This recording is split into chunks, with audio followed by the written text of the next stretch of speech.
Les fruits du très saint rosaire. Soyons humbles et simples pour répondre aux appels de Dieu. Considération sur le premier mystère joyeux, l'Annonciation, dont le fruit est l'humilité. Rien dans l'âme de l'Immaculée Conception ne faisait obstacle à la grâce. Déjà enfant, elle s'était vouée à Dieu dans le temple de Jérusalem et aspirait de toute son âme à le servir et à l'aimer plus que tout, comme en témoigne ce texte écrit par une carmélite de sang royal. L'esprit de toute lumière possédait l'âme de Marie dès le premier instant de sa conception pure.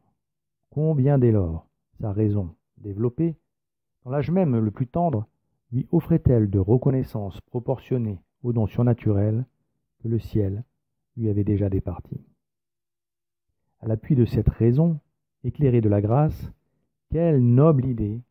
Marie ne se forme-t-elle pas de la grandeur du Maître auquel elle va se dévouer et de la préférence qu'elle lui doit donner dans ses services?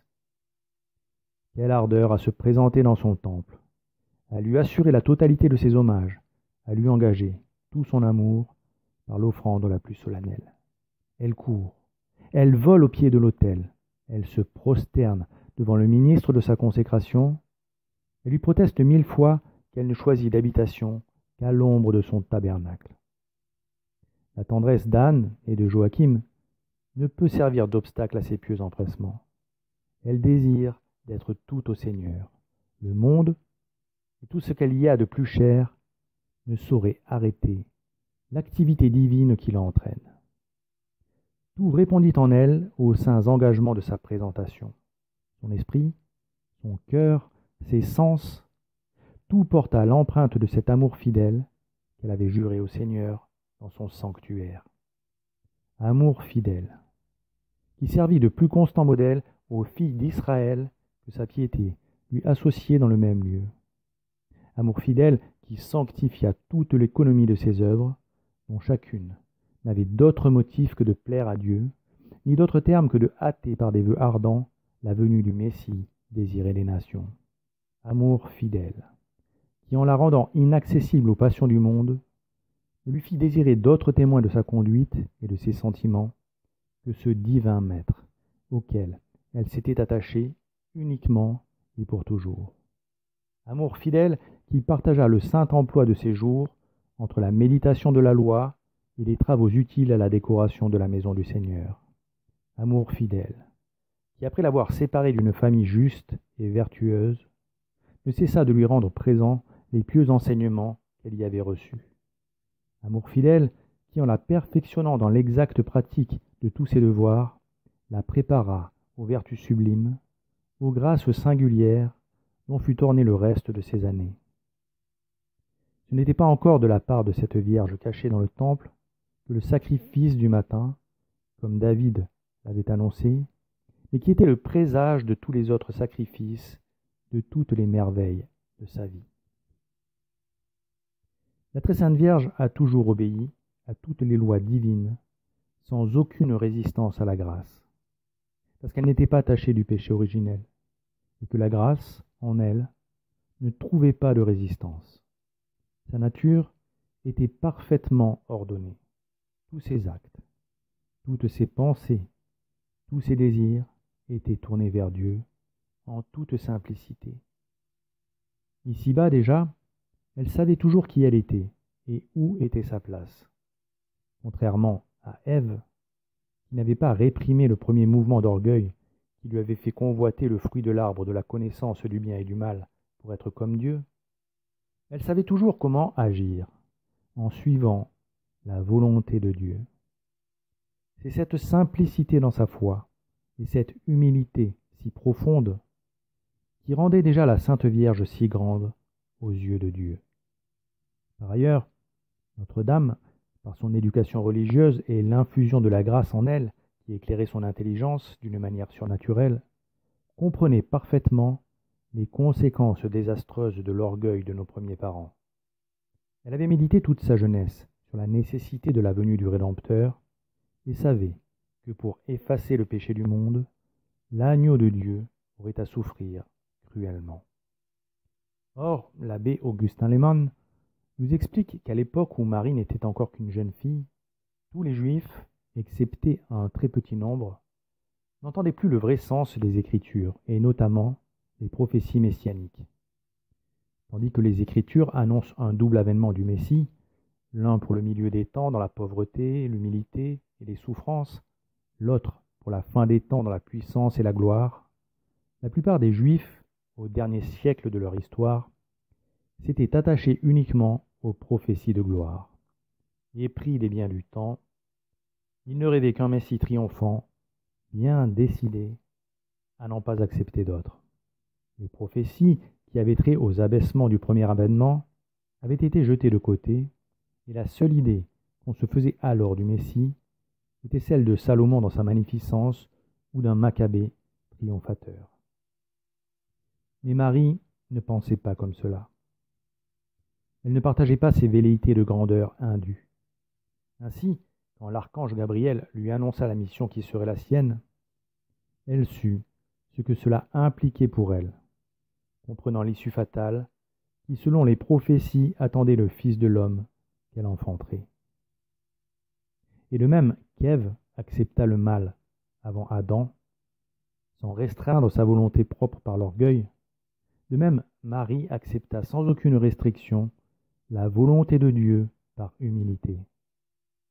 Et là où Ève avait choisi la rébellion, Notre-Dame choisit de servir Dieu humblement, déclarant « Je suis la servante du Seigneur, qu'il me soit fait selon votre parole. » Alors, malgré une conscience de la douleur qu'elle devrait endurer, de voir son fils martyrisé, méprisé et rejeté, comme l'annonçaient les Saintes Écritures, la très sainte Vierge fut envahie de l'immense joie de savoir l'arrivée du Messie tant attendu si proche.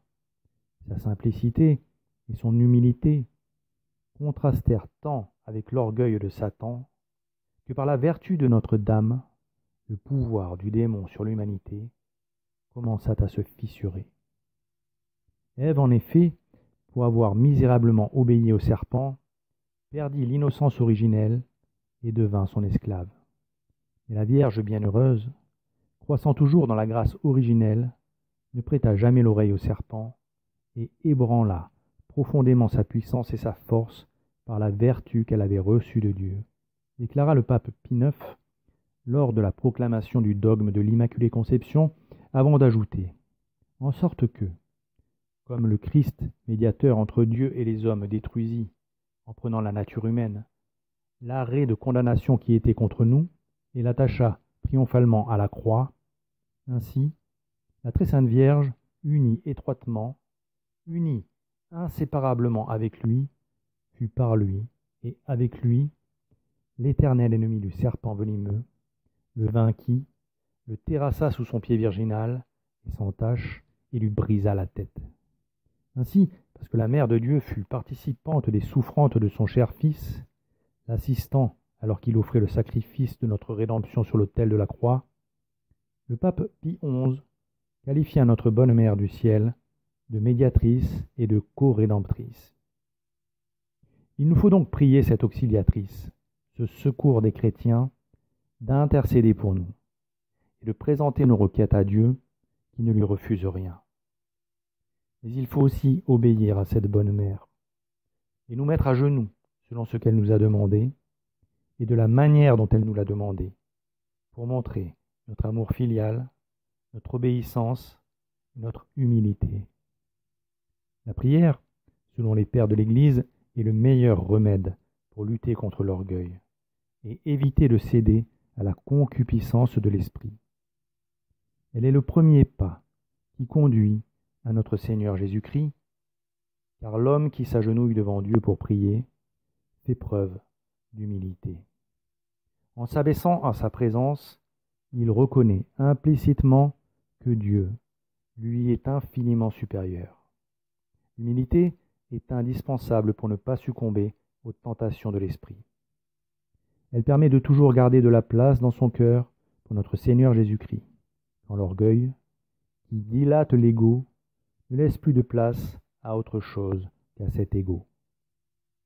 C'est le premier enseignement du rosaire, le fruit du premier mystère joyeux, comme pour nous montrer que la clé qui nous ouvre le ciel est l'humilité, vertu indispensable aux chrétiens pour permettre à la grâce d'agir en lui. En répondant à l'archange Gabriel, qu'il me soit fait selon votre parole, la très sainte Vierge vida totalement son âme de sa propre volonté pour laisser toute la place à la volonté de Dieu, et c'est par son humilité qu'elle fut capable d'une telle générosité.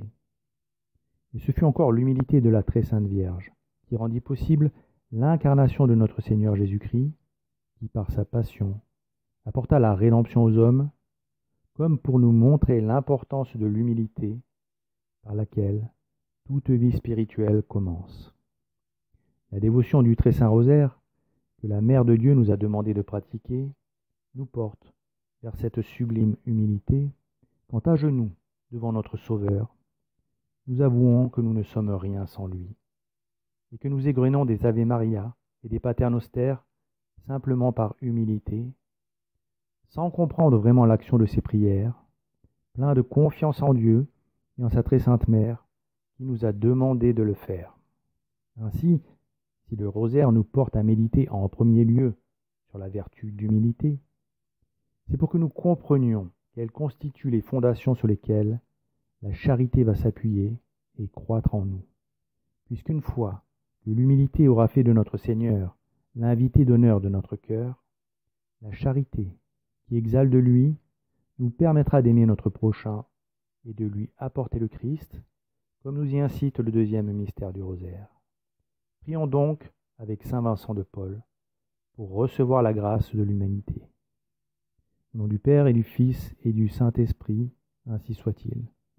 Ô Dieu, Sauveur, je vous en prie, donnez-nous l'humilité, vous qui avez toujours cherché la gloire de votre Père aux dépens de votre propre gloire, aidez-nous à renoncer une fois pour toutes à nous complaire en vain dans les succès. Délivrez-nous de l'orgueil caché et du désir que les autres nous estiment. Nous vous supplions, Seigneur miséricordieux, de nous donner l'esprit de pauvreté, et si nous devons avoir des biens, faites que notre esprit n'en soit pas contaminé, ni la justice blessée, ni nos cœurs embarrassés. Ainsi soit-il.